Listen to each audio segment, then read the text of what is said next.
आजच्या पिढीतील काही मुले किती समजदार झाली आहेत ना. माझ्या शेजारच्या काकू आपल्या मुलाला म्हणतात की यावर्षी अधिक महिना आहे, तुला सासरच्याकडून काय सोन्याचं भेटणार आहे. तर तो मुलगा त्याच्या आईला म्हणतो, मला कशाला काही सोन्याचं हवं आहे, माझ्याकडे कशाची कमी आहे. मी समर्थ आहे माझ्या पूर्ण परिवाराला सुखी ठेवण्यासाठी व मला कुणाचकडून कशाचीच अपेक्षा नाही आहे. तुला माहिती आहे का ही रीत किती चुकीची आहे. दिखाव्यासाठी अमीर लोकांनी मुलीला व जावयाला खूप सारं सोनं देऊन ही रीत बनवून टाकली, पण याचा असर गरीब लोकांवर किती वाईट पडलेला आहे माहिती आहे का तुला.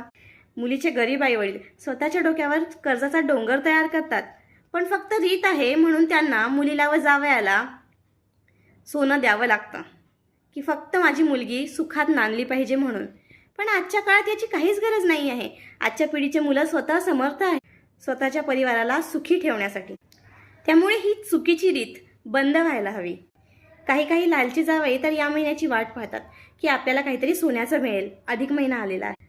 व जे अमीर सासू सासरे आहेत ते आपल्या मुलीला व जावयाला खूप सारे पैसे सोनं देऊनही टाकतात.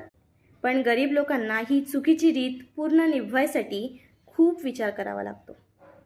जोपर्यंत देणारे ही रीत बंद करणार नाही तोपर्यंत घेणाऱ्याची अपेक्षा राहीलच.